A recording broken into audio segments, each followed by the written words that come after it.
Hello and welcome to the Great Game Debate Podcast, where friends come together to respectfully discuss, debate, and disagree about video games. I'll be your host once again, Caden Berthe Lane. I'm back from over a month break on the podcast, moving house with an 8-month-old baby. I haven't had a shower in 2 weeks. I haven't trimmed my beard in a month, but it feels good to be back, guys. I have a blank wall with a pile of cardboard boxes behind me. I'm on Wi-Fi now because it's inconvenient to put my PC in the living room, so my internet's worse. It's great. Let's go. Joining me as always is the godfather of the debate himself, Jonah. How you doing, buddy? I'm so glad you're back, so I don't have to host. Yeah, thank you so much for hosting in my absence. Oh my God, it's such a weight lifted off my shoulders that you're back. I'm so happy. All right, and of course, we would not be complete without the man with the golden voice, Mateo. How you doing? I'm doing pretty good, dude. It has been a week, but you know what? We made it. We made it through. We'll make it this next one too. Awesome. And of course, the Saucy, our man in Australia, Stephen Beaumont. How you doing, man? Yeah, good, man. Just I also just had a pretty hectic weekend at work, but looking to talk about some video games and take my mind off of all the reality for a minute. Yeah. That's what everybody's trying to do all the time, is just escape reality. Our special guest this week is returning for the show, Haley Maclean. How you doing? Oh, good. Thanks for having me.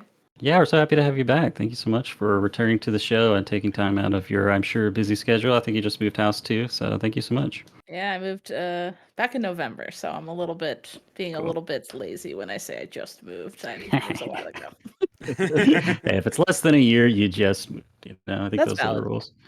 All right. Well, I hope you all stopped by the city of Dojima and borrowed the very hand of the dragon of Dojima Kiryu's fist itself. It's time for the icebreaker. Did that work? I don't know. Good enough. Icebreaker this week comes in from Captain Goose, aka community member and patron Dan. Thank you so much for the question, Dan. The question is, I've been thinking about mayhem in games. Helldivers 2 and Dragon's Dogma 2 both have their own form of absolute jolly mayhem when combat ensues. For Helldivers 2, it's stratagems getting dropped on fellow players accidentally, bug breaches, bot drops, and the general chaos that comes from technical amounts of firepower, enemies, and respawns. In Dragon's Dogma 2, it's griffins or other ads just dropping in for a little murder party with that one goblin you were fighting, or your pawns just doing insane stuff like killing off a whole city while you sleep. I feel like in other games, mayhem seems to be the indication that you're losing, but in these, it feels like it's an intentional part of the fun. So my question is, what games, either already released or upcoming, do you think would benefit from a bit of fun mayhem? I'll start us off here. I recently heard a discussion on a podcast with the lead game designer of Marvel Snap, and he was explaining the intersection of skill and luck and how there's like a sweet spot there. And as an extreme example of like no luck and only skill, just completely memorizing the patterns. When you say only having skill, I need you to push your glasses up. Yeah, so his And example. have your finger like this the entire time. Actually. So yeah, his example of a game with no luck at all skill was chess. And in his opinion, he said that makes chess boring because to be good at chess, you just have to memorize every possible combination. There's no like adapting to like, situations that arise. Easy mode. All you gotta do is memorize like, a billion combinations of possible. But so my answer is chess. Like they should just have like a deck of like cards where like every like 3 turns you have to draw a card, and it's just like the pieces in these 4 squares just die or something, or your pawn gets turned into a queen, or That's how you do it. You just get like a deck of Uno cards, take all the number cards out. There you go. Caden, I don't mean to step all over your answer, but I will let you know that they have already actually added chaos to chess. Have you ever heard of chess boxing? No. So chess boxing is you play some period of time of chess. I think you play like a minute of chess. And then after that minute goes out, you put on some boxing gloves and you get in the ring and you do a round of boxing. And you alternate back and forth until you either lose at chess or you lose at boxing. It is a real thing. I love the concept. People who play chess in my mind though wouldn't be good boxers. Right. Well, That's why it's fun. Well, if you can get some level of chess where you can just not lose very quickly, you can just dominate in the boxing space potentially. Like you could just min-max on it. My question is, did this originate based on the song by Wu-Tang, or did it exist before the mystery of chess boxing? I think it existed before, but I'm not 100% positive. That's crazy. That is wild. Yeah, I love the intersection that it like the meta. You can be either extremely smart and weak nerd or extremely dumb, powerful boxer. It's a toss up, you know. The creator knows how how like stat points work in video games. Is there any other game you can think of, Mateo, that you'd like to inject some mayhem into? Ooh, or even a game that may be upcoming you're anticipating, and then you're just like, I hope it's just extremely chaotic. I don't know that I've got any great examples for this one because Dragon's Dogma and Helldivers 2 are really kind of the perfect games for that. I don't know what it is about Dragon's Dogma that makes it such a good one for the chaos, but I'm living for it. It's there's no such thing as a simple stroll from a town to another town. Yeah. It is a whole ass adventure. Yeah, you will probably forget what you're doing and fail the quest, and then be like, "What was I doing again?" But yeah, Steven, what do you think? Anything jump to mind for you?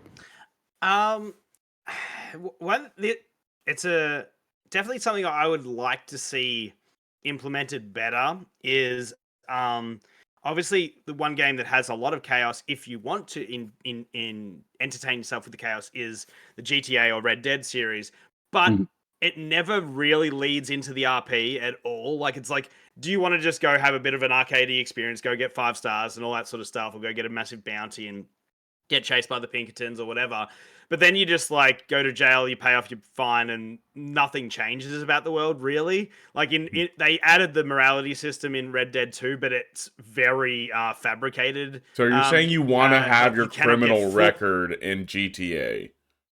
Yeah, something like that, or like have it so that, like, I know that, and you know, San Andreas, you've got your gangs and stuff, but it's like, make it so that if you've killed a certain, you know, certain people or whatever, that they remember that more often, and then they will start to hunt you down and stuff, not just like, Nemesis I'm in their territory now, they'll just attack me. Oh, dude, that'd be sick. Yeah, something like that, where like the arcadiness can feed into the actual main game as well, because it never really affects it. Like, you could go and just destroy a whole like town, and then like you could also have to do a main quest in that town, and nothing's changed. You know. Have you ever done like role play servers in Rockstar games? Because you would love that if that's what you're. No, I've heard of it. They're so it sounds fun. like that sort of I just killed 15 people down the street last People month. will. You want like NPCs to remember you. Real human beings will remember you, and they'll be like, "Hey, you." Like I role play in Red Dead 2, and I like to ride my horse fast through towns. Like, that's what you do in the main game. And one of the sheriff ladies remembered me. She's like, "I'm tired of you racing around here." She's like, "Start trotting or you're kicked out of town." I was like, "Sorry, ma'am." Like, it's like a real interaction. Like, Jesus Christ. That's incredible. That is good. Yeah. Yeah, Haley, I guess either if you want to piggyback off Steven, or if there's a different game that you can think of. It's funny, a lot of the games that I would want to have kind of already have modes like that. Like, I know Overwatch has like they literally call it mayhem mode, where your abilities never stop and rounds can last for like an hour long, because people are just constantly healing more than damage can get done. Yeah, that's pretty wild. I don't know, Dead by Daylight would be kind of fun if like something wacky happened. They do that though. Like, they'll have weird events where everyone's a killer. Yeah, they'll do like April Fool's events where you can that. inject yourself with like speed up potions. So like a normally slow killer will also just be like, Shwaa! Like zoom across the map. You're like, Jesus, like that kind of stuff. I wish I'd do more of that, but I don't know. Maybe the future James Bond game that IO Interactive is making, because I like when games like that are campy. It'd be fun if it wasn't just straight up like get from point A to point B. If it was more Hitman style, where like oh god, a banana. You like slip on it and now your whole mission is botched. Like I hope they keep that humor in that game too. Just like it's reminding me of like Smash Bros, where just items just appear and drop out of the sky. Just put that in like Hitman or whatever, you know. True. All right, what you got, Jenna? I don't have an idea because I'm not creative, but I did see this little like tic-tac-toe game that somebody was playing, and each side has like 3 points that they can put down on it. And after, when you go to do like the fourth move, your first one that you had put down disappears. So even if you've got like the potential to have 3 in a row, if one in that line is going to be disappeared in the next round, you won't win. That's whack. Yeah. So it sounds impossible to win, but I'm sure I don't understand it. I explained it like dog shit too, so it's just me. And N64 memory as a feature. There you go. Parts of the game world deletes itself. That's good. I saw a tic-tac-toe match between a human and a robot. It was like an AI that had a robot arm that could draw on the paper. And, you know, it's got 2 circles in like the bottom and the middle right, and the human's lining up tic-tac-toe. And it just draws a 3rd circle in a line just off the grid. It is a strategy, I guess. Yeah. That's called cheating.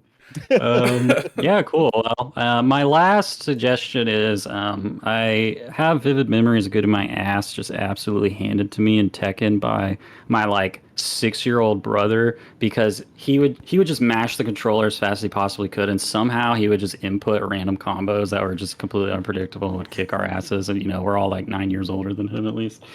And just like Evo fighting game tournament, just bring in a 5-year-old button masher and just pair them up randomly with people. Some random mayhem nonsense that I would like to see in a game. Give me a game like Battlefield. Get the next Battlefield game. Toss a kaiju in there, dude. You're fighting your normal like 2v2 match and like some skyscrapers or whatever, and then a kaiju comes through. Yeah, and it's just sick. It's random. You know, nobody knows it's coming. They just update the server.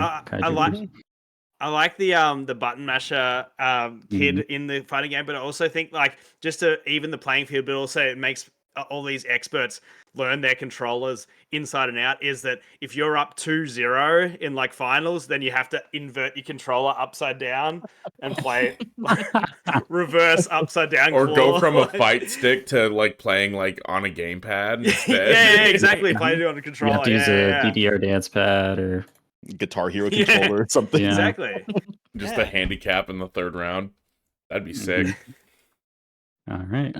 Well, thank you so much, Dan, for the question. Appreciate it as always. We'll take a quick moment here to shout out our patrons. Thank you so much to our patrons. We have Dan Giesler, Pucho, West Dakota Falk, and more recently, 2 new patrons, Randall Reborn, Too Good, and Aunt Jay. Thank you so much, guys, for the patronage. Appreciate it. As well, we'd like to give a shout out to our sister show, GGD Gaiden. They do once a month a community vote on top 10 topic. I believe their upcoming episode they'll be recording soon will be top 10 animal companions. So check that out and be aghast at whether or not the characters that get nominated actually feel like they fit your definition of an animal companion or not. I'm hoping for Robin. I'm hoping for Robin. He's a bird. He's a bird. All right. Well, before we move on, we'll put you in the hot seat for a little bit, Haley. Last time you came on the podcast was, well, it's been a while. A lot's changed. Our format's different. We used to have Wes on the show. We got Mateo now. But since then, it's all like compressed in my mind, like it all happened at once, but it was probably spread out. But you've officially become a lawyer, right? So congratulations. That's amazing. Thank you. And was that before I passed the bar? That was a while ago. Wow. Yeah, I think it was just before, yeah. Oh, God. And you're now officially a min-max cohort. Is that the official term? So yeah, that's very cool. That's the term. I've learned it's from a newspaper article from when the min-max first got founded. Some local person in Minnesota called them computer-loving cohorts, and Ben was like, yes. And like, has used that ever since. Yeah. That's pretty good. Well, kind of mixed in that whole, compressed time period in my mind as an onlooker. Was the whole, Activision Blizzard Microsoft acquisition thing. And there was a lot of cool content you were doing on MinMax that felt unique because I wasn't really aware of anyone else in the gaming space that was like literally a lawyer on video game law that was like actually able to be like, okay, this is what's happening. I know what's happening because I'm an expert. So shout out to that coverage from you because it was really fascinating to, not listen to just some random guy who doesn't know shit about nothing. Google the word parody. Yeah. yeah, exactly. Exactly. Thank you. I appreciate it. Yeah. So, yeah, I don't know. Is there any content you put out recently, like on MinMax, that you want to shout out, or anything like that? I have a podcast I do every week now, called Bonus Pod. That's kind of just like the companion podcast once a week. And that's fun because it's more of just like, because the vibes of the main MinMax show are like, we got to talk about all this stuff and, only have a few hours to do so. So sometimes things people played that week that aren't necessarily timely can't get talked about just because there's so much to talk about. So that's kind of what Bonus Pod is about. Like if Sarah is a nerd for GTA 5 role-playing streams and she's watched 50 hours of it or something one week, be like, let's talk about that for an hour, like that kind of energy. So just extra stuff. So that's been really fun. Leo and I have done Red Dead Redemption 2 roleplay streams, which is like my favorite thing I think I've ever done. Yeah, we gotta ever. check that out. So for sure. fun. The story we've crafted is we're two traveling thespians and we're trying to get from the far west of the map to Saint Denis. And it's so hard to make money in those servers. It's nuts. I did an hour of construction to see and I made $16. And it costs we want to get this wagon is like our lure. Like we really want this traveling wagon. It costs $2,000. So we put on plays and then real people come up and tip us money. Are like, good That's play. amazing. We've made like $1,500 in game from tips. Wow. One person gave us like $1,000 as a tip. We were like, oh, and we were so Just a rich patron. Yeah, and like you can't play. It's so fun because you can't break role play. Like you get banned from the server. We had to go into this Discord and get approval before you're allowed in the server. There's always 350 people in the server every night. It's really popular. Wow. And it's like a small if you town. walk up to somebody and start talking about Discord or like something, they'll be like, what are you talking about? And then you'll get like a DM and be like, warning one. Yeah, and they could ban you from it. So you have to pretend you're in the 1800s cow lady, like can't talk about anything tech. And what's really fun is if you sometimes you're like, how do I whisper? Like you just don't know how to do a button. They say flex your down muscle. That's how they say press down. They say flex your blank muscle. So I'll be like, how do I flex my muscle to open my inventory? And they're like, flex your eye muscle. It's like such a stupid workaround, but there's no other way to do it really. And when you're new to the server, you're called a greenhorn and everyone treats you like a little baby. It's very sweet. Yeah. I also want to give a shout out to when you guys got on Blake Hester. Obviously, he just finished up with Game Informer, unfortunately, and you revived Game Query. That was an absolutely fantastic episode. It was so good to. We need to keep doing Game Queries. We originally stopped because we just all got busy. I remember AJ had gotten a job with Epic at the time, and he just wasn't allowed to do content. Like Epic had a pretty harsh, not non-compete, but it's called moonlighting, I think is the phrase they use it. So you can't like do video game adjacent content in your free time. And we're like, we have to put Game Query away. But now we could again. And we did it that one time. And all of us were like, that was really fun. We should keep doing that. But it's just like busy. But love those boys. Love Blake Hester. That saying about the moonlighting, that like leads into my next question. Like how are you balancing your time being it sounds like professional it would be impossible. Lawyer and also doing a weekly podcast? We could struggle to get bi-weekly podcasts together. And I guess you still have free time just to like do stuff you want to do, Yeah. I guess games are just my free time. Like luckily my partner also plays games. All my friends, when they want to come over and hang out, we play games. Like games are kind of everything I do lately. But yeah, also my law firm just has a really healthy work-life balance. Like I'm lucky because that industry can be super toxic. Have you seen Suits? Like it's like that kind of energy. But my firm's great. So and I'm on there and I'm specifically doing video game law stuff just because that side of the practice has really boomed since the last few years. So that's all I do is this video game stuff. So it kind of lends itself nicely that the stuff I like in my free time, aka just like looking up game stuff, playing games, kind of comes back around. It's And research. it's research. Like when the Unity thing happened, it's like, I already knew about it because of how stupid it was, and I was reading about it online. And then the next day, when clients were like, "What's new with Unity?" I already knew about it. It's like, oh, perfect. It just lends itself nicely that I'm already a nerd for this kind of stuff. Actually. How weird would it be to have someone? Sorry, guys, do this. I was sort of this could be completely NDA'd, and there's don't worry about answering it if it is. I'm trying to think of a way to word it in a way that you could potentially say it. Has there ever been a case that you're working on that has affected your opinion of a video game or something? The things beyond a video game, which obviously I don't want to say, so that it's not as concrete. Yeah, so I'm transactional, so I don't do any litigation cases, so I wouldn't go to court for copyright problems or anything. I literally get to sit at home in my pajamas and read documents all day and just like talk to the clients and have fun. But it is fun to read the precedents of the super big companies like Nintendo or Ubisoft or any of them and just be like, that's how they contract? Wow, interesting. Like I can't talk about the specifics of that, but every so often someone will be like, I'm an ex-Nintendo employee and I want to make this. Can you read all my docs from them? And I just get to sit down and read an employee at Nintendo's onboarding documents, and it's like, wow, they say this, they say that. Behind like, the curtain. And that would so be someone will be like, I'm trying to make my own company. I need to know what my rights are for my intellectual property. Is that what you're saying? Yeah, when indie devs who want to make their own studio come off of working at a AAA studio, a lot of times they have non-compete clauses, or they'll say something along the lines of like, if you do make anything, you have to do X, Y, Z. Sometimes they even say you have to tell us, even if it's like 2 or 3 years after you work with them. It's like if you're working on new IP, because they want to have the right to look at it and make sure you're not stealing any of their proprietary stuff.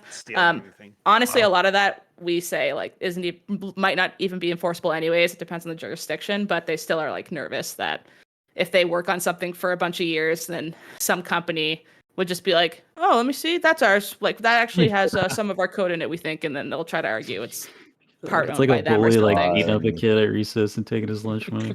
Yeah, so just trying to we always like it when we start from scratch, just being really clean, so then the dev can just work on fun shit, not have to think backwards all the time, worried that someone's going to come down the road and be like, actually I own 50% of that IP.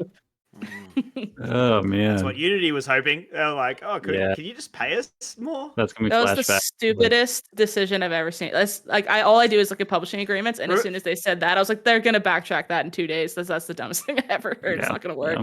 Yep. Remember when I let you borrow my car for the weekend? Could you just like continue paying me? all just that would fill have it up with fuel, please, right now. Every AAA platform would have just been like, we don't host Unity games anymore. Like that's what would have happened if they stuck with that plan. Yeah. So as soon as they realized how poorly it was received, they're like, geez, just kidding. I'm sure they like burned a lot of bridges. Yes. I was just gonna say, Jada, I saw this has to be related. I don't know if it is, but I saw the Slay the Spire devs like switch from Unity after developing in it for 2 years to some other engine. I was like, that's probably related. Slay the Spire 2? For 2? Yeah. Oh. Yeah. Wow. You'll probably in the next like 3 or 4 years, it'll probably, because a lot of devs are like already 2 or 3 years in development, so they need to finish it in Unity. Yeah. So then their next game, they'll be like, I don't trust it anymore. Now let's start with a new engine kind of thing. Yeah, I don't see Silksong getting out of Unity. Like, after all these, I mean, we might as well wait another 6 years for it. Just start from scratch. Let it cook, man. Because then every time they hear the word, they extend it by another year. Every night before bed, I look in the mirror in the dark, holding a candle, and say, "Silksong, Silksong, Silksong." Just needs a little bit more time. Yeah. All right. Well, thank you so much, Haley, for letting us grill you, and that will take a short break and move on. All right, folks, we are back, and it's time for another GGDlist nomination episode. Just a reminder for first-time listeners, perhaps, this is basically our video game Hall of Fame with a twist, which is that we take prompts from our community and we have to nominate a game that fits the prompt. And our prompt this week, I did not write down who it came from, so I'll get to that later. I think it actually might have been Randall Reborn. I'll correct myself if I'm wrong. But the prompt is First is worst, second is best. The spirit of the prompt is that essentially you're nominating a sequel that you think is better than the original. So if for some reason any of the guests on the panel didn't realize that's exactly what it was and you brought a game that slightly doesn't fit that definition, it's fine. Don't worry about it. So before we really get started, I don't know if you have it pulled up, Haley, but I kind of wanted to just get your quick impressions of our current ranking, and if anything is like hell yeah, or anything is just like this is garbage, why is this on here? I mean, Kazooie Nuts and Bolts is garbage, why is it on here? Yeah. Yeah, I hate that game. We need to revisit that. Why is that on here? Jonah nominated it for Diamond in the Rough. Okay. Yeah, it is the perfect Diamond in the Rough like game. as I said in the episode, cubic zirconias don't count as diamond. Right. It's the proto Tears of the Kingdom, though, Steven. We have to give credit where credit's due. Oh my, that is so generous. That's crazy. Yeah, no, the top looks good. Titanfall 2. I'm such a huge fan of Jet Set Radio. Freaking love that game. The soundtrack is incredible. I still need to play Chrono Trigger. I have it on my Steam Deck. I just have not ever played it, but I've been meaning to forever. Pokemon Silver is my favorite Pokemon. Looks good. I need to play Helldivers 2 as well. Oh, that's Helldivers 1. That's Helldivers 1. I know. Yeah. Oh, the first before one. It launched. Yeah, it was before it released. Yeah. We haven't even tossed number 2 on yet. Ryan Stadell, he's hipster before Helldivers 2 took off. Yeah. Interesting to see Disney's Aladdin on the Genesis there. Well, that was Diamonds in the Rough. That was our Diamonds in the Rough. I feel like we have nominations that just are clearly obvious that are not real nominations, but they're on it. I'm personally not a fan of Elden Ring. I wish I was. It just didn't click with my brain as hard as I tried for it to click. The only FromSoft game I've the beat number is one game of all time. Wow. I can appreciate that it's a good game. To our I last just, episode. It's just not for me. Yeah, I understand. Dragon's Dogma 2 has kind of been like my Elden Ring adjacent. It looks like Elden Ring. The vibes are kind of like Elden Ring, but I love the combat so much more. Yeah. It's easier. I'm feeling like, Dragon's Dogma 2 is going to be like a personal, like, top 5 games of all time for me by the time I finish it. But anyway. I love when my little pawn comes back from an adventure and she's just like, Master, I've been killed 80 times and I saw an ogre. I don't know if it's... Oh, go ahead, Mateo. You're good. My pawn is getting abused, dude, because every time she comes back, she is like, my other Arisen was not as kind as you. Have a rotten apple. He's like, I've seen such horrors, Master.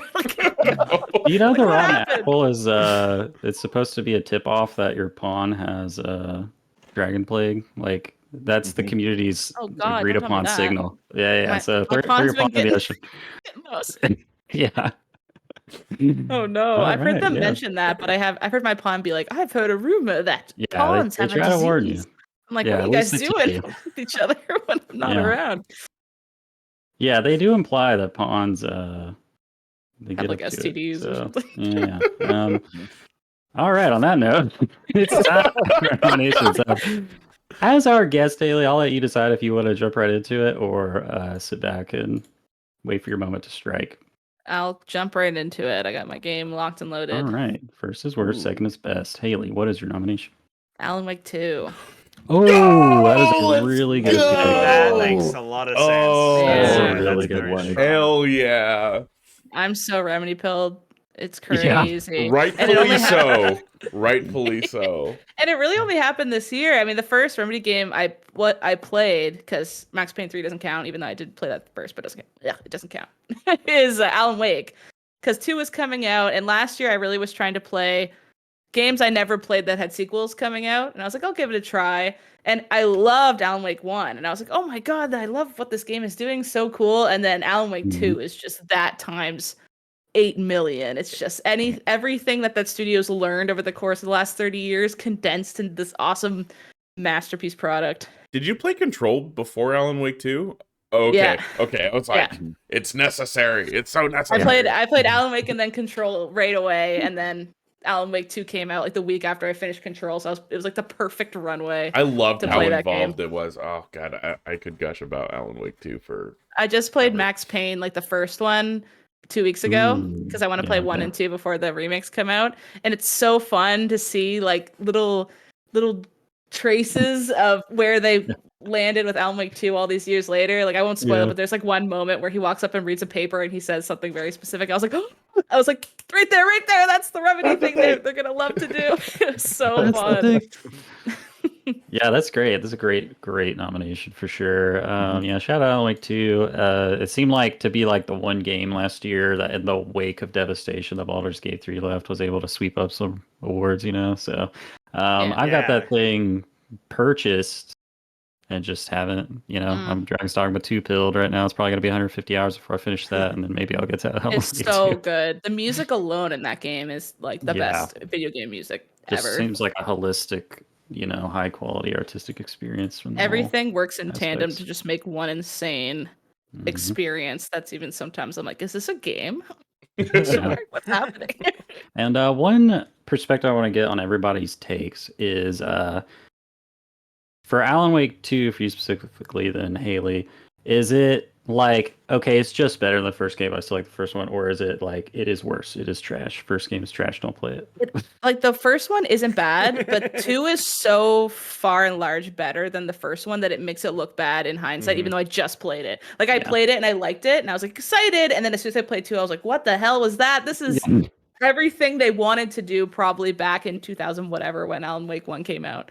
And like, it also looks insane. The graphics are amazing. The writing's amazing. The music's great. The actual character acting, like the intermediate acting is so good. All the meta narrative stuff, I'm like the biggest nerd for it. I have a little notebook whenever I'm playing games, and it's rare that I actually write notes while I play a game. It's only if I really like it. And I was like scribbling like a madman at every scene. I was like, oh my god, that's genius. Like, just taking notes. I just love what they're doing over there. I think I just had a revelation. I think that Kingdom Hearts wishes it was the Remedyverse. Yes, Kingdom Hearts is like like craziness, and like there's no real thread line. Whereas I feel like Remedy narrative stuff feels like craziness, but I can trust the process. Like I can go, I don't know what's happening, but okay. And then by the end of Alan Wake 2, I was like, yes, like it was the perfect ending. I was like, oh my god, that's so good. Like I trust them. I don't trust Kingdom Hearts. I just think sometimes they're like proper noun. There's only 3 games in the Remedy verse. And we know what's going on. There's what 15 in Kingdom Hearts, and nobody knows how what happened at the end of Kingdom Hearts 3. Literally, Alan Wake would be what? He'd be Nala X in the Kingdom Hearts universe. That'd be his name. Nala X. Yeah. That's pretty good. All right, incredible nomination. I'll pass it to you, Steven. What is your nomination? I would have gone for Zainal. For okay, yeah, I agree. Actually, retcon Zainal. My nomination is. It took me a while because I couldn't think of many games where I would not recommend the first one. For instance, like Resident Evil 2. I was even thinking of memeing it and saying like Resident Evil 4 and what is 4 if not 2 persevering. So dumb. But yeah, it's really dumb. There's a couple that came to mind, but the one that I finally, and it took me a bunch of lists. I hope this nomination's a wet fart, dude. It is not a wet fart. Well, it might be for this community, but it's not for me, and it's not for a lot of people in the world. And that's Tony Hawk Pro Skater 2. Oh, Tony Hawk Pro Skater 2. That's a good one. Absolutely just improved in every single way. And yes, a lot of people say that 3 is the culmination of that improvement and stuff of the first arcadey sort of experience before did 3 get remade into open worlds and you're walking around. True. No, 3 did not get remade. There you go. But yeah, like School 2, absolutely phenomenal. Like the amount of like secrets and stuff they packed into the levels, like just like the way all of the lines just flow so well together. They added the manual. They didn't add revert yet, but because of just adding the manual, a lot of the lines end up being circular. So you can just go from a grab trick to a manual to a grind to out of that into a flip trick, and then it's just phenomenal. And not only that, but like obviously the music has shaped my music forever to come. Like I still love punk and hip hop and rock and stuff like that, but like it captured such a vibe, and also although it was some very rusty polygons at the time, like that has always been my aesthetic, like, you know, like cap, like carpenter pants, like, you know, t-shirt, you know, I didn't go the chain wallet personally, but yeah. But yeah, so like, and like I'm currently wearing some old crusty DCs right now, so like it has lived on with me forever. I just Not a phase, that Mom. game has such an impact, and it's so fun. It's just, yeah, it's phenomenal. Pro Skater helped me out so much and so many times where people thought I was cool just because I knew this like songs from those games, because I wouldn't listen to that genre as much as I liked it. I just didn't seek it out when I was younger, and then every so often I'd be at a party and some song would come on, I'd know all the lyrics, like, hey, Haley's cool. I'm like, I just play Pro Skater at that. I won't tell them that though. I'm just a gamer. I'm just a lame. See, I have the most amazing fact about Pro Skater. This may have applied to Pro Skater 1, but it was like a Did You Know Gaming video, and the developer at Neversoft, right? They had just come off working on a Fifth Element movie adaptation video game. So the mock-up they made of Pro Skater that they showed to Tony Hawk just had Bruce Willis from their PS1 Fifth Element. Oh yeah, just I running remember around seeing that. Oh yeah, dude. That's I always hated the hilarious. Neversoft logo when I was younger. That eyeball. That Sick. Every time I saw it, I was like, The hell it yeah. made me go. Getting skewered, yeah. Yeah. Yeah, well, that was the cool thing about 2 as well, because getting Spider-Man as the bonus skater, obviously Jeff Rowley famously dressed up as Spider-Man and did a backflip, and that was really dope. But it was also the fact that they had literally done the Spider-Man game. Neversoft had done the Spider-Man game, so they had the asset, and it was just like, yeah, let's put that in, and yeah, so really dope. Very cool. Is first game worst trash? What do you think? Yeah, again, like it does have manuals. It has a lot of singular run levels, which I don't like downhill jam and stuff like that. I don't like that style of level. I want it to be just a little sandbox to go around and make lines in. Yeah, so it doesn't hold up. It's very crusty looking as well, like you know, early PS1 games are. It has great music still, like obviously Superman and stuff is like that's like the, you know, the theme song of the series. But like I just think 2 is just so far exceeds 1. Yeah. Heck yeah. All right. I guess I'll throw myself to the mix here. My game, I guess it's almost more of a little bit of a spiritual successor than a true sequel. The series has literally no continuity at all between its entries, but I'm bringing Paper Mario: The Thousand Year Door. I'll be a little bit sensitive to spoilers here because I'm sure a bunch of people are about to play it for the first time. But me. yeah. I'm so glad. But I guess more than anything, I could just say, you know, there's a reason Nintendo's remaking Thousand Year Door and not Paper Mario 64. But just a few of the points on its improvements over Paper Mario 64. They like made partners like fully complete party members in the first game. If you don't know, they're more like sub weapons almost. They just hang out behind you and like you use their ability. And they're not like the bomb character. He just can blow up.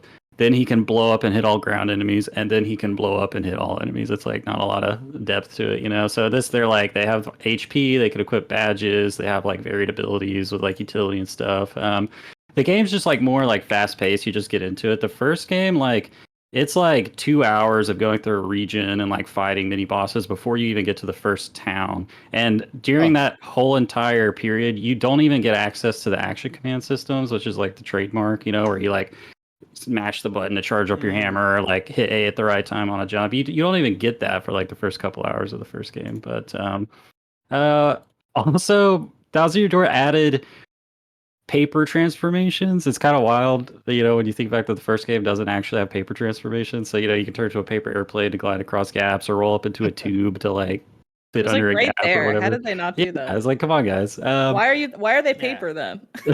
right. The thing that really struck me about this game that I love so much, that for some reason they've just totally missed with like every other Paper Mario game and a lot of Mario spin-offs, is like it has like very creative individuality to like the characters. Like every like member of each race, like the Goombas and the Yoshis and the Bob-ombs, like looks different than the other ones. But then in like all the subsequent games, it's just like every Yoshi looks the same again, every Bomb looks the same. It's like what happened here? But anyway, it makes the game really stand out, and it in a sense like I put it up like on a parallel with like Majora's Mask, Ocarina of Time, or like Link's Awakening to A Link to the Past, because it bucks like all of the traditional conventions of Mario. Like it's not in the Mushroom Kingdom. It's like a new like unnamed kingdom, and it's not about Bowser being the bad guy. And you go to like a floating city called Glitzville where they're obsessed with like a pro wrestling tournament, and you have a tournament arc as the master wrestler Gonzalez. Like it's just it's such a sick game, and I'm cool. just so happy that people are going to be playing it. But yeah, that's that. And excited it's to play also that. like very witty and funny. Like I know that's incredible. been a It's like trend one of the most well-written since then, games but like ever. If- yeah, if like I I loved. There was one. Sorry. If I liked Mario RPG, I would probably enjoy this one, right? Because I've never played any of the Paper Mario games. This game blows our Mario RPG like out of the fucking water. Sorry. Really? Yeah. Comparison, to be honest. Well, Okay, Paper Mario okay. is the continuation of the Mario RPG like series, right? Because like in Japan, it's called Paper Mario RPG, right? No, Super Mario RPG is like a completely different thing. That was like okay. developed by Square Enix. So yeah. Mm-hmm. Never mind. It's got a puppet named Gmo. But I with think a you gun. are correct. I think I have a Japanese cart of Paper Mario, and it does have RPG in the title. Yeah. Oh, okay. Oh. Okay. Interesting. Cool. Actually, Well, yeah. Actually, Jonah, what is your nomination? my nomination is I'm going back to high school for this one. This was a big part of just getting me through high school and thinking that this was the coolest, edgiest series. We're going Assassin's Creed 2. Okay. Good one. Yeah. That's I like would the like- number one pick because the first is definitely the worst. Yeah. Yeah. The missions in the Yeah. first game, they were just like super repetitive. The combat was Mhm. very repetitive. And then Assassin's Creed 2, they just like, let's start trying a bunch of new things. You get like a whole arsenal of gadgets and stuff. And it like honestly, I feel like that game kind of paved the way for like the stealth in like third person games. And you get that second double blade or hidden blade dude, and you're assassinating Nice. two people at the same time. So Oh, awesome. I know exactly the upwards thing. So rad. What is it like in their like Oh. chin, like underneath? Right Yeah. up the Okay. jugular. Yeah. Oh, and you could Instant swim death in right this there. one, so like you could like swim up to a guard and just like pull him in the water. It's so cool. So Mhm. cool. Mm. I love shut- ledge takedowns in shut- games, dude. That's one of my favorite things to do yeah. in gaming. Yeah. No, that's a great pick. And It just- probably. Oh. Oh, go ahead, Steven. You're good. Yeah, just like obviously the architecture, but the fact that they just made climbing fun. Like it wasn't fun in the first one; it was slow, Mhm. like really slow. And then 2 was just like because you have a race against your brother right at the start, and you're like, oh, let's race to the top, and it's just like, oh my god, I got up there in like 10 seconds, and it was Mhm. just like that was awesome. Like Oh, and you get to rebuild the whole villa and stuff. Oh, so cool. So that cool. that is one of my favorite parts of the series. Yeah. Were they already doing the weird like Abstergo, like present day? It's in a simulation Mhm. thing by Mhm. 2, or is that even in the first game? Yeah, so that was was in like the first game, yeah. the Okay.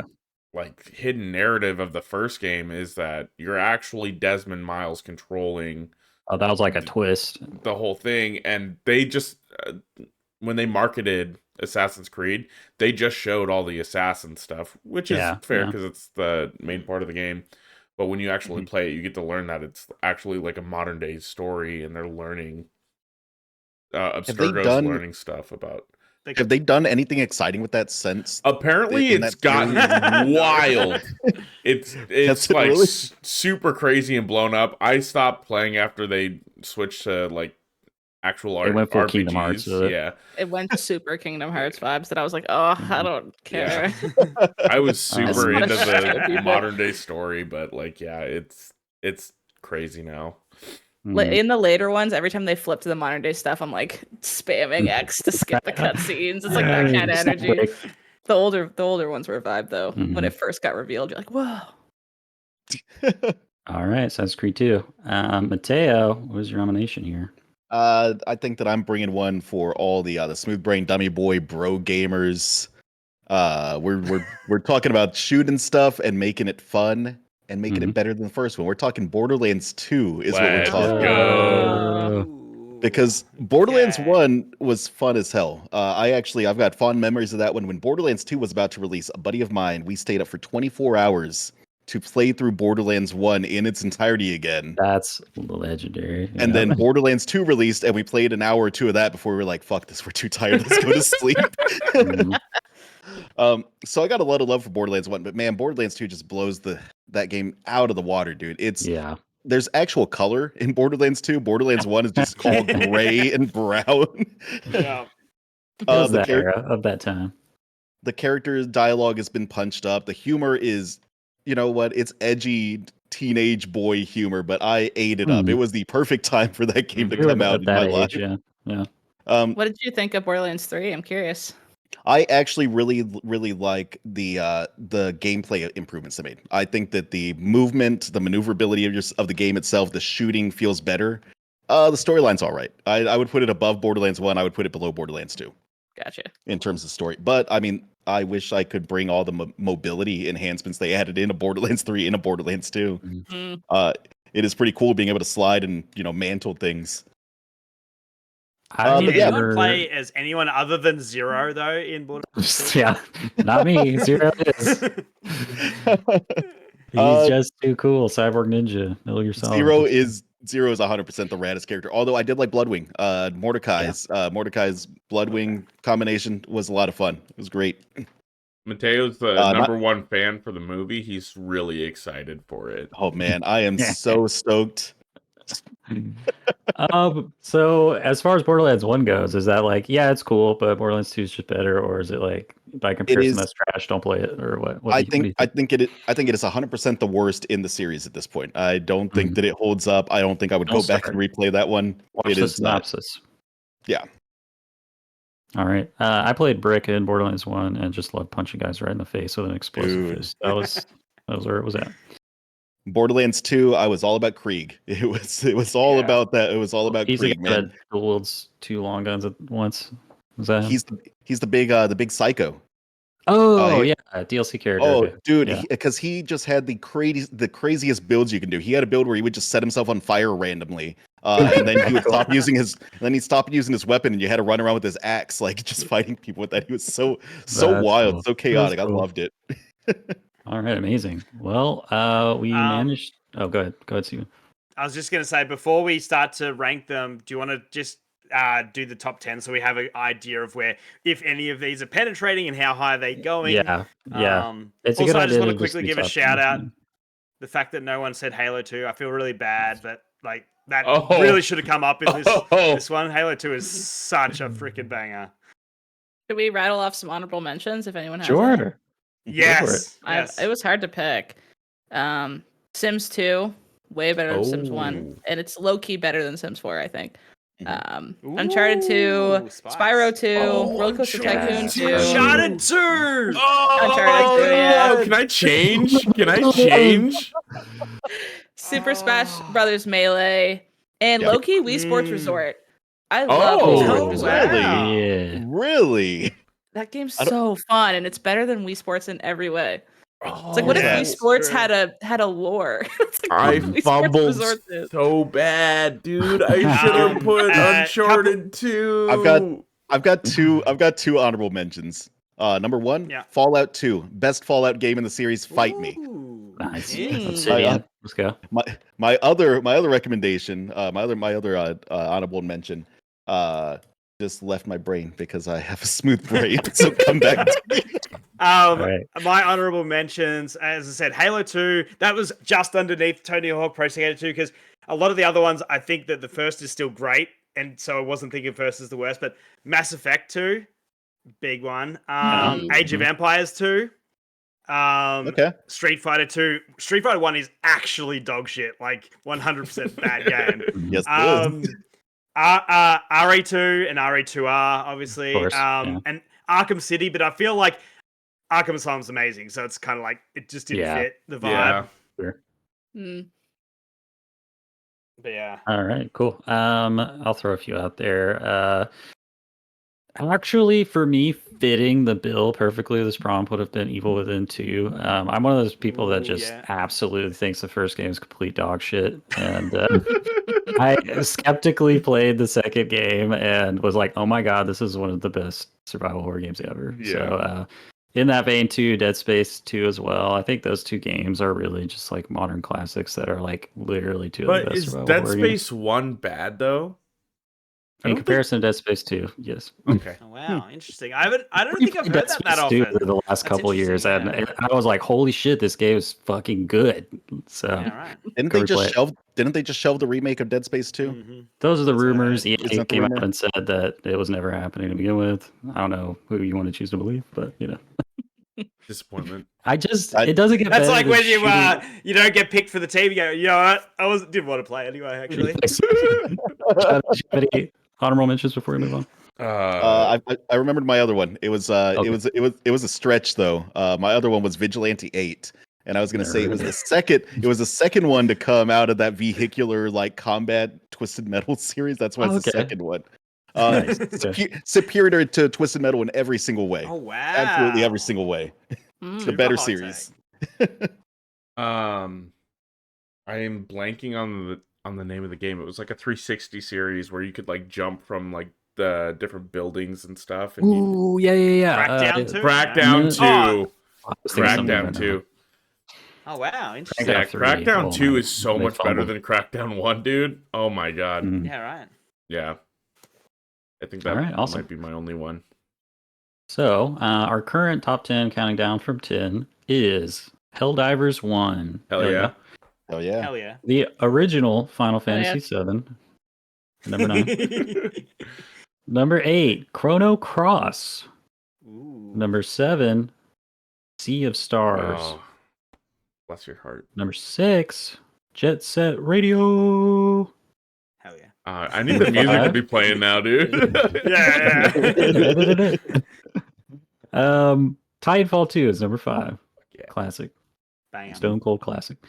Number 4, Gen 2 Pokemon Gold and Silver. Number 3, Just off The the li- podium. The Legend of Zelda Ocarina of Time, or Ocarina, depending on what part of the world you live in. Number 2. How high up your glasses are. Yeah. Number 2 is Chrono Trigger. Mhm. And number 1 is Elden Ring. Dun, dun, oh, loathsome dung eater. Okay, so now we have to work together and place Tony Hawk Pro Skater 2, Alan Wake 2, Assassin's Creed 2, Borderlands 2, and Paper Mario: The Thousand Year Door into this list. Does anybody have any strong feelings to kind of just give us some direction here? Does anybody think their nominations these- like? Yeah, Yeah, go to. yeah, I was gonna say, are any of these getting the top 5 spot? That like are the top 5 getting touched? I could see. I would fight for Alan Wake 2 to be Yes. at least Yeah. 5.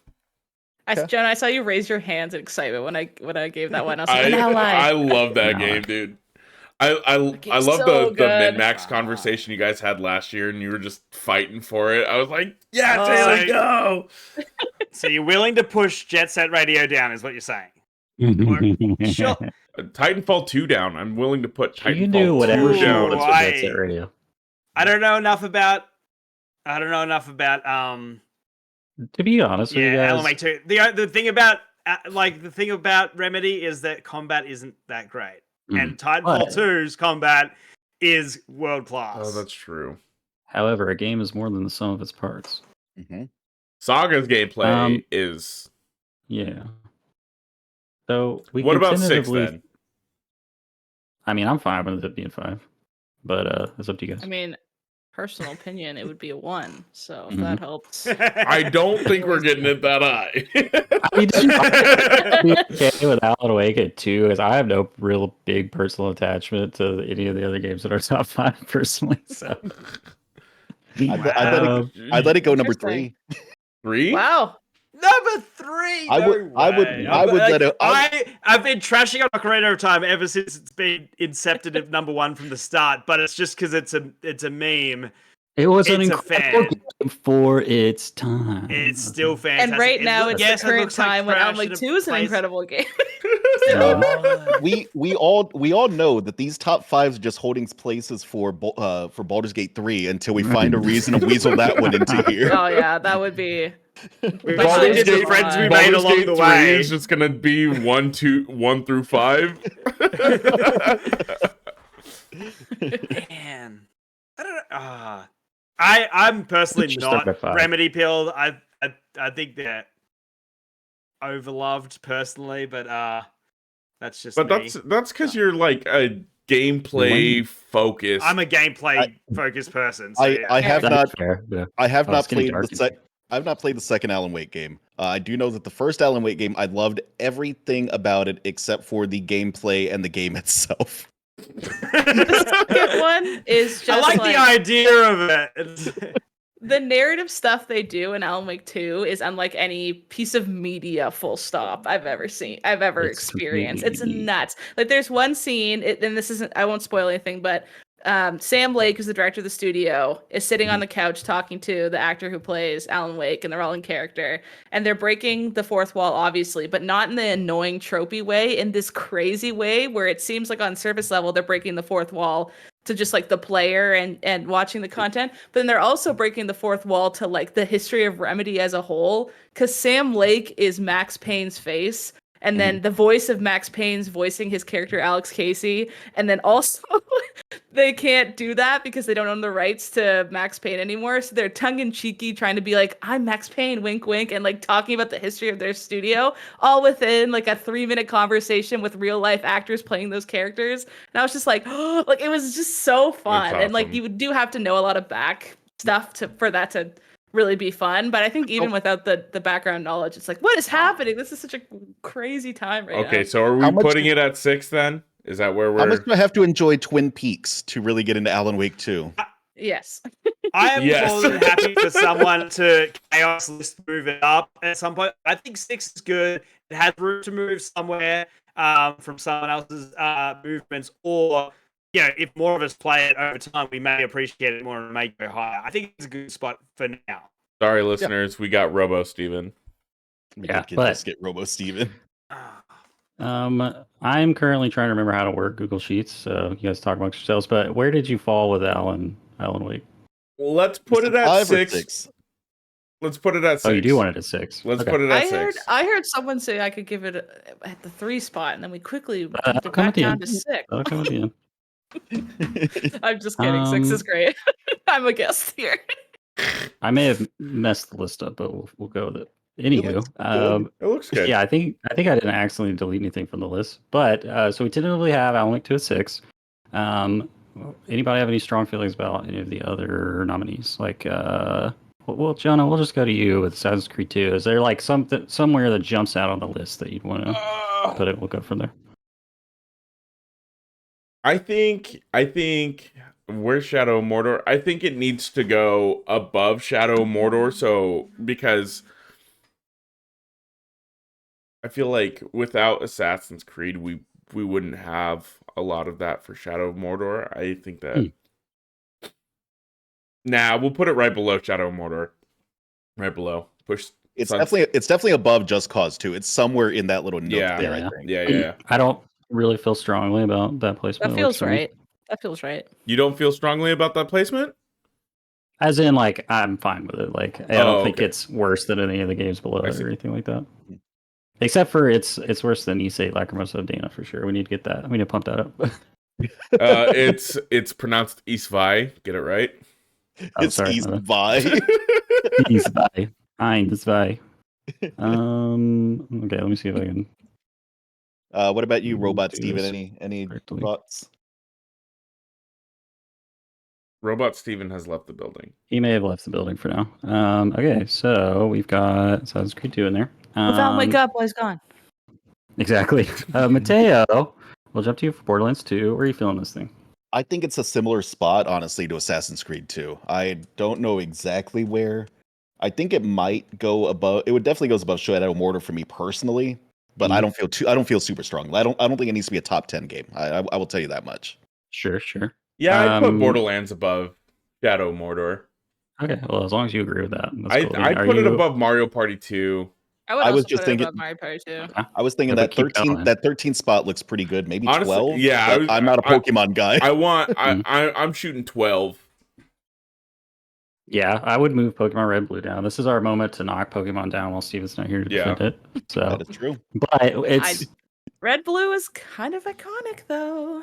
It's one of those things where it's like it might be iconic, but is it fun to play? Yes. Yeah, I love how this is our list, and we're like, this game's so. I'm playing a Radical Red. I just started a Radical Red playthrough today. Have you heard of that? One of those hacks, yeah. It's a ROM hack, and it's the IP lawyer does not endorse ROM hacks. I actually found it on the ground, and I tripped and it downloaded on my computer. And it's like if Pokemon was actually hard, and it has all 9 generations of Pokemon, and they made the sprites for all of them. So you get to choose what gen you want your 3 starter picks to be, and then if you walk in the grass, it could be any of the 9 generation Pokemon. And the bosses, the gym, the gyms actually learn. So if you start using techniques, they'll remember that when you die, and the next time you come, they'll remember that you always chuck out like your Blastoise first and have the grass ready, or they adapt to stuff. It's really cool. That's crazy. I'm gonna have to play that. Last year I played Pokemon Unbound, and it made me love Pokemon again. It's so fun to play those. Yeah. All right, I think we're gonna take a intermission for technical difficulties, and we'll be right back. What was the game we were just discussing? Was it Borderlands 2? Borderlands 2. Okay. Borderlands 2 at the number 12 spot. Right. We were talking about Pokemon. Yeah. And how it's trash. All right. Most profitable IP of all time. Are you sure? Yeah, garbage. They have cute little monsters. I've seen that frame rate. And their games have a 2 frame rate. Yeah.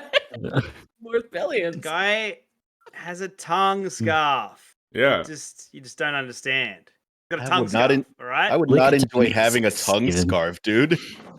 What if I told you there's 12 different types of monkey Pokemon and they all look the same? Really cool. I mean, it is a testament to Pokemon's power that all these imitators that come out and the cassette beasts of the world are just not good. They're not as good as Pokemon. Caden, we're back. We're just keeping all of this in. Oh, okay, cool. So, Steven, the situation here is we all want to drop Red and Blue down to 13 to make room for Borderlands 2. Are you cool with that? Lucky number 13.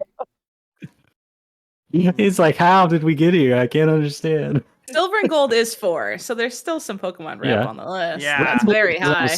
Engine is what I'm saying. It's so hard. I gotta think about the history of the universe compared to my love of Pokemon Red and Blue, which is my second favorite game of all time. Yeah, Borderlands has red bullets and blue bullets. Electricity and fire. Honestly, whoa, this seems sacrilegious because of our meme. Steven, I'd probably just put it. They're making a Borderlands movie. How many Mario movie? How many? God damn it! I fucked that up. How many Pokemon movies do you think they have? 10,000. Like Steven, I would also 36 at least. I would actually put Borderlands 2 above Helldivers on my personal list, only because I know Helldivers 2 is about to come into the list at some point and really shake. I think that maybe we should. Why didn't we put Helldivers 2 on this list, Mateo? Because it wasn't out yet, dude. It wasn't out yet. No, I mean today. Yeah. I thought about it. I would personally put Borderlands 2 maybe above Helldivers 1. I'm fine with that. If I was gonna go there, rip the band-aid off of it. If we're chipping away, then I'm the guy who's gonna say fuck Final Fantasy 7, it sucks, and Borderlands 2 is better than Final Fantasy 7. Borderlands 2 sneaking into the top 10.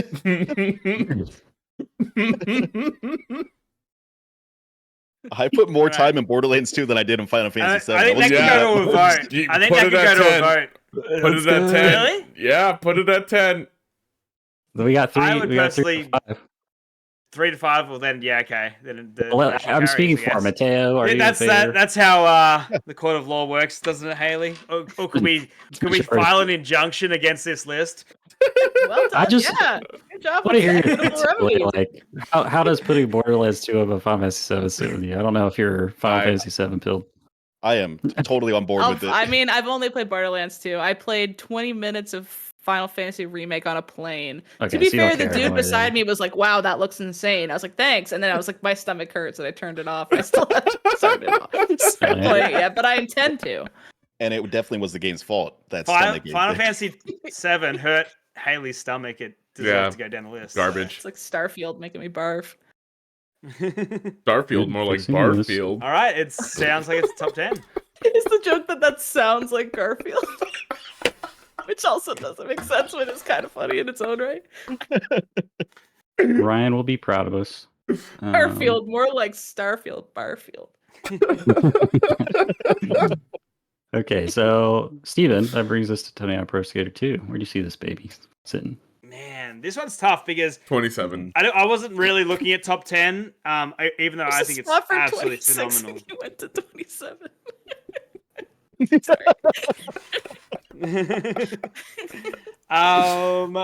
I am sort of thinking it's better game than Mario Party 2. Mario Party 2 is fantastic, but I would say it's probably better than that. Whether or not I put it above Pokemon Red and Blue is my personal thing. So I'd rather I would play. agree with that. I'd rather play it than Pokemon, honestly. Yeah. But I'm Man, also Pokemon's not going to Pokemon end Red. up at but like, then I bottom would of the put it list above eventually. Helldivers because, again, I've only played 2, but I would put Tony Hawk 2. This I is would just what much keeps rather happening. play Tony Hawk 2 Yeah. more than It's I would fine. play Helldivers. So are we 1. gonna put it above Final Fantasy 7? I mean, yeah.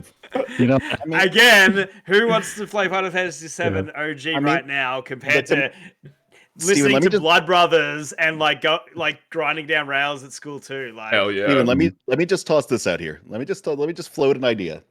The most comparable game on this list to Tony Hawk Pro Skater 2 is Jet Set Radio. Jet Set Radio. yeah. So is and it better or worse? technically better than Jet Set Radio. I disagree. Visually, Jet Set Radio is phenomenal. Musically, it's great as well. But I think Gameplay. the whole collage of music in Tony Hawk 2 is better than Jet Set Radio. Obviously, the consistency of Jet Set Radio is its selling point. So I don't think Yeah, it's I better would than love it Sea of up that- Stars, though. Yeah, I would not put it above Which Sea of is tough Stars. because it might be better than Jet Set Radio, but I don't think it's better than Sea of Stars. Man, So if we get into ninth, if it goes above Chrono Cross, we got Chrono Trigger all the way up there. Like, we don't need to have 2 Chrono games in the top 10. I would love that. That'd be amazing. If we want to go there, hell yeah. is Tony Hawk 2 anybody just blocking phenomenal. the Chrono Cross knockdown? Because I'm not. They haven't remade Chrono Cross. I don't. I haven't read it. that's what determines Oh, if they games are didn't good. make The 20s. Borderlands, you Um, were in the top 10 for a few minutes. Oh, wow. I didn't realize that was going down. Okay. You guys ever think about that we're in the 20s right now, and then that's like the roaring 20s seem like, The Roaring 20s. but like in not- 100 years we'll be like what will we be, the internet 20s or something? And That's sitting actually- 20s. It's the COVID You know how 20s. they said about like Gen? I think it's Gen Z because Gen Alpha would be too young. Surely, I don't know time because I'm getting old. But that they're like Checks out. doing less, like they're drinking less and that sort of stuff, and maybe even like being less promiscuous. Like, are they gonna just bring in a new prohibition? Like, when they're just like, no more. We're all about celibacy and. They'll only care about the TikTok ban, Mhm. but won't Yeah, care about exactly. prohibition bans. All right, what do we have Okay. left? Pick This Mario? is gonna be tough. You guys are gonna have to talk me down. You're gonna have to punch me into submission from the top because for Yeah, me, you'd like Paper that, wouldn't Mario. you? Yeah, I'm a freak. It goes right to number 2. That's where Paper Mario goes for me. Like, this game Wow. rules. See, I've always Like- wanted to play Okay. it, but I haven't played it. feel like I don't I have- can't talk on yeah. it. Yeah. I've only heard amazing things about it, as in like Yeah. RP, like, and that's it. You're putting it above what is mostly considered probably the best RPG of all time. Yeah. Chrono Overrated. Trigger. So I don't know if we could quite put it there, but I would happily put it above Pokemon Silver if you believe it is that amazing. Oh yeah. I'm fine with the fourth spot for it. Okay. But it can't break Ocarina of Time, is what you're saying. I can respect that. I think you have to be. Yeah, you have to. Everyone should have played it if it's going to break Ocarina of Time. Is the kind of that's like not a barometer, but it's like if you're going to bring your Baldur's Gate 3 or whatever, or your Skyrim or whatever it is that you believe is just like this is the one. I feel like everyone should have played it. You know who hasn't played? I phrased that weird. Chrono Trigger is a game that not everyone has played anymore. It's fallen by the wayside. Anyway, I'm just saying. Well, that's it. Again, it hasn't been remade, hasn't been re-released very well. Every list I see though, it's up there. Yeah. Even if it's a top like 500 list, it's I like fell six. off it, guys. I got to the caveman world and I just fell off it. Yeah, I think the past is probably the weakest part. Like, because obviously, that cave lady doesn't really have much English. Like, so she speaks in broken English. Ayla. For me, it's the future. The future is is my least favorite part of the game. The future is so bleak in that game. There's no hope going on. Even the little tiny bit of hope you bring is just not very much. The future is so bleak in that game. Sounds like today. Yeah. Has the worst enemies too, the most annoying enemies to fight. So yeah, is anybody wanting to knock Paper Mario down any further? It's really playing in my favor that none of you have played it. Yeah, that's it. Like that's what happened with Titanfall. Not Titanfall. What was it? Helldivers was like the way that Ryan explained stratagems was amazing, and I was like, this should be in the top 10 just because it sounds amazing. Like, Are you offended by this placement, Haley? Are you a Pokemon Silver stan? What's going on here? I am a Pokemon Silver stan, but I appreciate the reverence of Thousand Year Door. Like people who I know who also have played it are like, yes, it's the GOAT. So I could, even though people I haven't played it, yes. I trust it. Yeah. My hot take: I do not like Ocarina of Time. I don't like that game. Ooh. Nice. And not even like having the forethought of how it's old and stuff, and like how I played games that era. I think I don't like it. I feel like it will get knocked, but I just don't. Again, I feel like we should have a common consensus game to knock it again. Like, yeah. Okay. Well, I'm very happy with it in the top 5. So works for me. So yeah, let's do you think there's too many games to do a full list rundown at that point, and we should just do the new top 10? Let's do the greatest game, which is like number 24 is the best game, and then we'll just go up to like the top 10. Remind me again, 24. Where's our nuts and bolts at currently? It's 23. 23, yeah. Okay, so yeah, our top. We'll at least do 15 here. We'll kind of currently before Haley tampers with it with her guest powers. 15 is Pokemon Red and Blue. 14 Helldivers. Hell yeah. 13 Final Fantasy 7 remake. 12 Borderlands 2 new entry. Oh, we got Robo Cadence. Uh-oh. You're good now. For a sec there. I think it's you're good now. The Wi-Fi strikes. Okay, number 11, Chrono Cross. Number 10, breaking the top 10. Earlier too. Nice. Whenever one of Steven's games gets. Oh man. True. Do you want me to read it? Go for it. 10, Tony Hawk Pro Skater 2. 9, Sea of Stars. 8, Jet Set Radio. 7, 2. 6, Titanfall 2. 5, Pokemon Silver Gold. I don't know why I changed that. It's just the way you wrote, but Gold Silver. 4, Paper Mario, Thousand Year Door. 3, Ocarina of Time. 2, Chrono Trigger. 1, Elden Ring. Hell yeah. All right. And Banjo-Kazooie Nuts and Bolts 23. And it's going to be 27 in a second. No!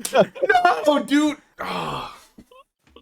That's only like 4 bumps down. Okay, Haley, you don't understand. You don't understand. It has been my pride and joy keeping Nuts and Bolts above Kingdom Hearts because it has absolutely destroyed Steven as my fellow Alan Wake 2 homie. Enjoy your. Okay. Please. Can you put it above Alan Wake 2?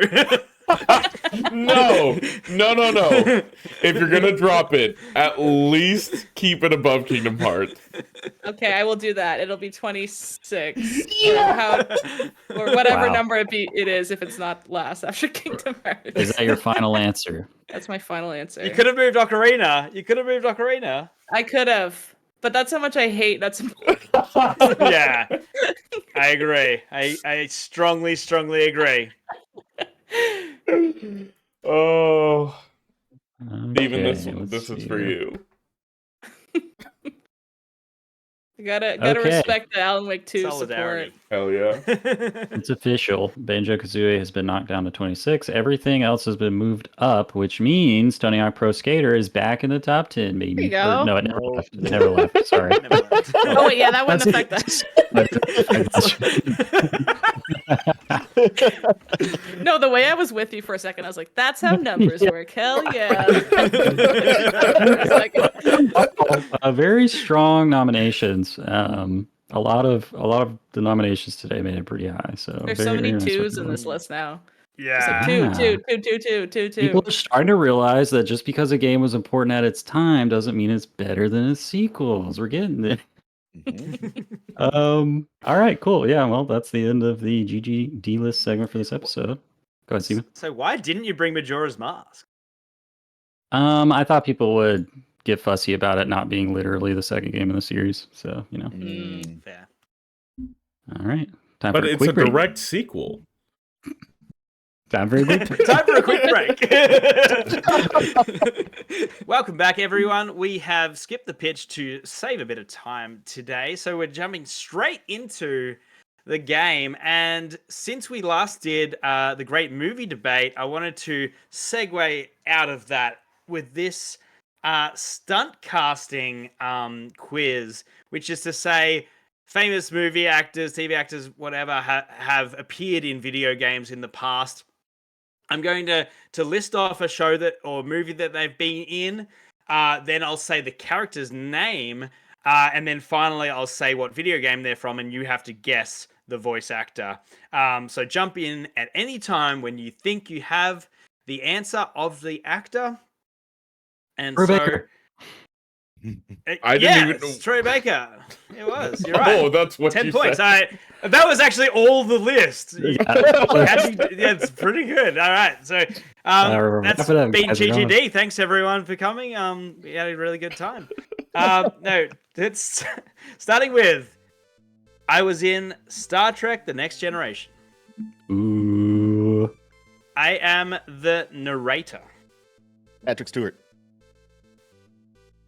It is Patrick Stewart. Do you know what the is it game Oblivion? was? No, I have no idea. It's Oblivion.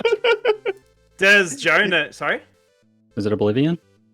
It is not Oblivion. Oh, okay. But because anyway, it was Castlevania Lord of Shadow. Oh, but yeah, I was like, I know this. yeah. God, So that- yeah, so I mean, he's like a full-on character that game, though. He's not just the nerd. Yeah. 1 point to Mateo. Okay. I was in Tropic Thunder. Mm-hmm. My name is Eddie Riggs. Jonah. Is it Jack Jonah. Black? Yeah. From? Nice. Huh? Do you remember game? who's from? Oh, it's Brutal Legend. Brutal Legend, thank you. Yeah, nice. All right. That game 1 was point all to right. Jonah. I was in X-Men Days of Future Past. Oh, My name I didn't watch that one. is Uriel Septim the Seventh. Wait, that's just Patrick Stewart again, isn't it? We got this Patrick Stewart. That's Oblivion. That's Oblivion. There we go. Nice. I was in Star Wars: The Force Awakens. I am the wife. The video game is 12 minutes. Oh. Oh no. Oh, I remember yeah. Too obscure. vaguely. I know the other Which one? guy. Is that the game that has Willem Dafoe in it? Yeah. Making Yes, up? It is, yeah. Yeah, no idea, Steven. I think this is a No this is idea. Everyone's passing. wash. Yeah. That's Daisy Ridley. Daisy Ridley voice. we should just guess the main actress for the movie. Yeah. Yes. I didn't think Yeah. it was her. Yeah. Mm. I could Weird, remember her yeah. name. Did she do that after Star Wars? That was Yeah. paid her a lot of money. Yeah. It's a weird I was in incest Pulp game, right? Fiction. Pulp Fiction. My name is Officer Tenpenny. No idea. Oh, is it Samuel Jackson. L. Jackson? Oh, sniped it. Yeah. Mateo just got in. I thought sniped it. Jonah had started first. I would give it to No, Jonah. hey, I just said answer. I didn't he say did. buzz in. You stole it from me. That's Just fair. absolute You know. thief. Wow. Again, I don't know why I didn't just say Samuel L. Jackson. What is that I game was though? in. It's Sorry? San Andreas. Oh, the game. Grand Theft Auto San Andreas. Oh, Oh, yeah. yeah. GTA San Andreas. Yep. I'm not a Grand Theft Auto person. Like, I'm the one guy on the planet that doesn't play. I was in The Lost Boys. Ooh. My name is It's Kiefer Venom Sutherland. Snake. It's got to be Yeah, Kiefer it's Sutherland, Kiefer right? Sutherland. I'm going through game. Lost Boys. I'm going through Lost Boys. I was like, there's no one else in that movie that makes any sense. It's gonna be Metal Gear Solid 5, right? Yeah. Yeah, that's Metal Gear Solid 5. I was in Bram Stoker's Dracula. Oh. My name. I was gonna do that. That would be so dumb. Is Johnny Silverhand. Keanu Reeves. Yeah. Keanu Reeves. Oh. There we go. I really wanted to He's- say Jonathan Reeves, in that Jonathan movie. Silverhand, just to see if it would throw anyone. Am I the Um, only one that thinks Keanu Reeves, like, the man is a legend, incredible But he's not a great actor? philanthropist. Yeah, he's Yeah. just not a great actor. But I that's respect been him like above. that's been a long time joke though, is that he's not that great of an actor. I Yeah. didn't know. He was real bad in Bram Stoker's Dracula in particular. really Yeah, he good. was, yeah. Like, comedic relief. The He's so sort of good. like old English sort of accent. It was just, yeah, hilarious. That was like fresh off Bill and Ted too, wasn't it? Mhm. yeah. Movie fucking rules. I was in The Eternals. Uh-huh. Not My that bad name- Marvel movie. Mm-hmm. Did anyone see that's- that movie? No, I have watched it. It's long. My name is Salen Koch. that's a Bale good name. crotches. What? Alien Ugly crotch. Sailing Crotch. Yuck. I was in Call of Duty Infinite Warfare. It's an old timey disease, is what that is. Yeah, who's a famous actor that's been in the Call of Duty? Kevin Spacey? No. Ooh, yeah, it's Eternals he is in after he was Call of Duty? canceled. I know who it is. It's Oh yeah. fuck. What's his name? In Eternals. Yeah, you know it. It's Jon Snow from Oh. Kit Harington. Oh, Kit Oh, Harington. Mateo steals another one. You're welcome, Mateo. Thank you. Give Jonah half a point from me. okay, it's on the board. I was in Blade 2. Oh. My name is Sam Porter Bridges. Oh. Norman I Reedus. can't remember his name right now. Norman Oh, damn it. Reedus. Nice. Norman Reedus. What's it? I knew there was an N, and I was Norman like normal Yeah. Ned. Like, I don't know why. Like Norman, was just Normal Normal Reedus. dude. Just normal Reedus. just normal men. Normal Reedus. We're just normal. Innocent men. Oh, good. Oh man. Can we get a I was Photoshop in- of normal Reedus? He just has like a regular. We have to short- cut his hair. Just really nice, just normal hair. Just super normal. I was in Night at the Museum 2. Oh, My no. name is Josh Washington. Oh, the problem is there's so many guest stars in those Mhm. Night at the Museum movies. The video game is Until Dawn. Oh, Remy Malik. Rami Malek. There Nice we go. job. Nice one. Mhm. Played like a pharaoh in When's that remake Night at the coming out? Museum. Yeah, I Okay. think sometime soon. Thought it was Pretty Pete wild. Storm Air. I wonder if I can walk faster in that game. Yeah. That'd be nice. That'd be nice in a remake. This is a weird one because of just how the movies are. I was in the Longest Yard remake. Hmm. My name is Commander Jackson. Channing Tatum. Ooh. I don't think he was in the Longest Yard remake. He's He's a bit too young for God, that. I'm thinking of Jump Street. Why did I think of The Longest Yard? Wait. What the hell was that? That was my brain just like, "Blah." The So- game. I want It's Channing Crackdown Tatum in a 3. game. See, that game sucked and nobody played it though, Steven, so we didn't know. Yeah, but Oh, who's the one person from that Oh, game? Tom Cruise, right? Terry Crews. There we Let's go. go. That makes sense. Pulled ahead of Jonah by half a Alright. point. Adam Sandler. Let's do two more. Two more. All right, let's go. I was in Friends. Mm-hmm. Matthew Perry, and it's New Vegas. Oh, that's getting double points. That's getting double points.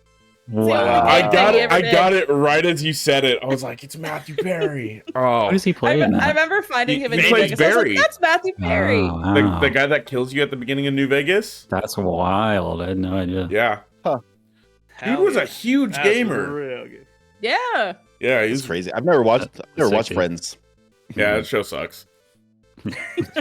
Facts. I was in Forgetting Sarah Marshall. My name is Lucy. Jason Segel. Yes, played the character Lucy in a video game. The game is Assassin's Creed. Holy moly. Mia Kunis. Mila Saying her name Kunis? right? Mila Kunis. Who else was in that movie? Wrinkle your brain, Jonah. Russell You're Brand. the one. The title character of the movie. Oh. I mean, Sarah I'm Marshall. not. She's also Anna in Frozen. What's her? Why can't I think of her name? It seems like we're almost there. You guys are. Oh. Somebody just Google it. No. Jonah, Google it so that you can tie with. She's in the good place, and What's her Reese name? Why- Witherspoon. Veronica Oh, yeah. Mars. Not Reese. Yeah, her. I don't. Yeah. I don't know Isn't what that her name isn't that is. it? Isn't it Reese Witherspoon? no, she just looks. I thought you were joking. Oh, Okay, dude. She's married to Dax Shepard. What the hell is her name? Yeah. We know her husband, but not her name. That's so rude of us. I know. Well, I honestly, know. The initials of her name? KB. I'm just, Caitlin Bell. Caitlin Bell? Kristen Bell. Kristen Bell. There Oh. we She- go. it's not against the rules, so we need one more because now I'm tying Mateo. Oh, your time attack. Okay, we need one more. Cheers. Sorry, I just threw away. I was in The Lord of the Rings. Okay. Elijah Wood. My. What's the game? What game? Oh my god. You won't get the point unless you get the game. I don't know. Oh no, I'm never Oh, gonna get it's the game. easy, though, dude. It's so easy. It's so easy. What? What It's game so do I not know easy. with What? Elijah Wood? What game did he did the voice for this character for 3 of the games? Really? Yes. Oh. Lord of the Rings. Riku, Kingdom Hearts. Can yeah, I steal it? Yeah, steal it. Yeah. Spyro. Really? 3 games? Yeah. with the Wow. voice. Yeah. I only knew it was for 1 because I remember it was a big thing. It was What's like, it, oh my reboot? god, we're I getting. thought it was all reboot. 3 of them. But it was the reboot, right? It wasn't the No, original. it's like the PS2 games. No, It it's was- like the old school voice yeah. was him. He was the Yeah, it was voice the of original Spyro ones. himself. Yeah. Yeah. I don't. This is like a Berenstain Bears situation. I don't believe you. So does that mean I'm tied with Mateo? Now there's another tiebreaker? No, 3.5 No. points. Mateo has 4 points. Sorry, bro.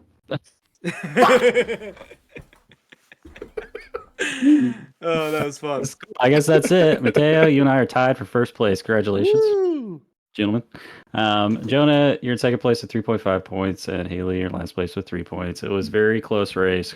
Good job, everyone. I'm very impressed with all of our knowledge. I didn't think that it would go this well. That would be stupid. That sounded like such a backhanded compliment. I didn't think Steven would make a good game, but it turned out to be okay. Yeah, I meant to say like I didn't think my knowledge of this topic would be good. That's how enough to those actually like get us good negging points. dating coaches Yeah, teach you how to talk to them. Yeah. Yeah. Sure, Steven. I think this is one of the best games. That was extremely entertaining. Yeah, that was great. Thank you so much for your preparation, and congratulations, everybody. Pat yourselves on the back. We did it. We made it. It's the end of the podcast. Now it's time to go round robin and have our final words. As our guest, Haley, I'll allow you to go first. You may use this opportunity to shamelessly plug anything you'd like to plug, or just say anything that may be on your mind, no matter how relevant. I've been sneezing lately, and my brain it's like a weird smell. Okay. I don't know what's going on. Might be I'll COVID. Look at sneeze, and I know that the smell is coming from inside, not out, and it smells like a dusty basement. Wow. And I'm like, Wow. how is that a thing? And it's the That's like a last 2 cartoon weeks. thing. Yeah. And I sneeze, and it's like a beat, and I don't smell it, and then all of a sudden I just get like a whiff, and it makes me worried that Wow. like there's air in my brain getting pushed out, and the air in there smells like It could dusty just basement. maybe it's not actually a literal smell. Maybe it's jostling your brain and like just making it like You're having generate a that it's stroke. Triggering That's what. this That's smell? what. That's burnt toast though, right? Not dusty basement. But it's just been happening, and I've just been quietly like I have a quiet little panic to myself. I'm like, why's that Yeah. happening? And then it goes away, and I just keep going about my My day. mind is a dusty basement. I just don't know why it's happening. It's very weird. Go No full cause Patrick. of major concern. It's just a weird thing. Yeah. All right. And listen to bonus pod on Mondays, I guess. There you go. You guys ever sneeze and have your brain smell like a dusty basement? Just kind of, you were like, anything else that's random. I'm like, this has been bugging me. I want to talk about it. Nice little thing. Jonah, final thoughts. Final thoughts. Haley, thank you for coming. Thank you for not putting Banjo-Kazooie Nuts and Bolts below Kingdom Hearts. No problem. Feud continues. The community thanks you. Cool fun fact. Stickers on our Redbubble store, if you want to buy stickers, you no longer have to pay for the shipping. Free shipping on all stickers. Nice. So Jonah will hand deliver them. Nope. Will not. Will Coming not. straight Get to it your door. first. He's Yep. on his way right now. Yep. Steven, final thoughts. My wife and I, it's been school holidays for her, and so we've been catching up on some shows and stuff, which was nice. But we actually started watching Sense8 season 2. Like we dropped it like 3 years ago, and man, I forgot how good that show showcases emotion. It is like it makes you feel so good, and like so many emotions. It's just like it is such a special show. If no one's watched it, it's like. It's just this amazing, everyone, like 8 people are telekinetically linked and you go through their lives, but then they start to develop more powers and stuff, and they can affect their other people that they're connected to's lives. The finale of season 1, I still think is one of the best finales I've ever seen in TV, like ever. I remember watching it's that like show. It's just that Like season 1 perfect. dropped. It was really cool. It was a really cool show. Yeah. Yeah. But like, the finale of season 1 is just that perfect. Like when the anime characters, everyone gets to use their moves in that episode. It's like that. It's just like, Oh yeah. it's just like everything culminates so well. And it's just written really, really well. And yeah, it's just something different. And it reminds me that TV shows don't have to just be IP that's just been drenched dry of all of its fun and blood. Like it's great. Yeah, it's like Octopath Traveler, but if they were all like connected via mind, you know what I mean, dude? Yeah. Like if the writing in Octopath Traveler was good, that's crazy.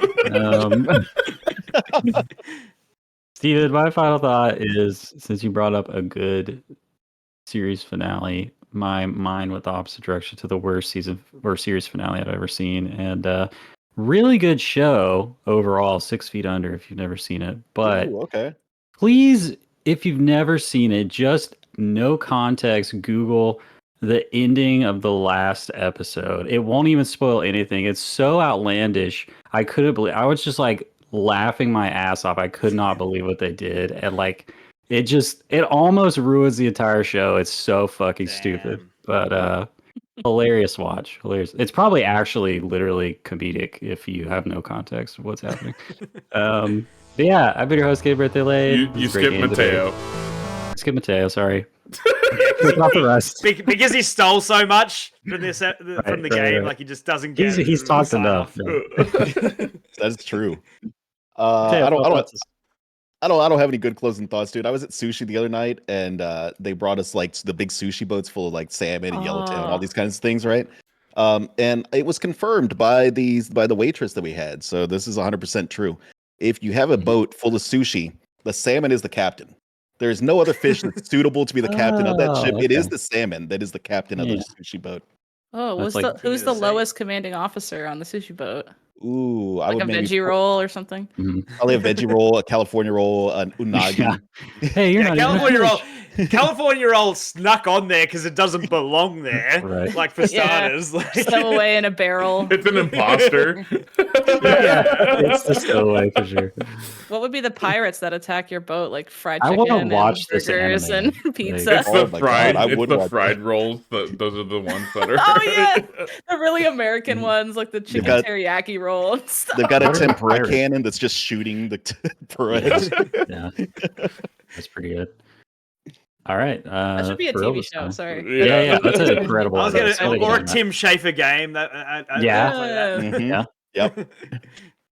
All right. Well, Sushi I've been your host, Wars. Katie Bertha Lane. It's a great game debate podcast. As always, happy gaming. Bye.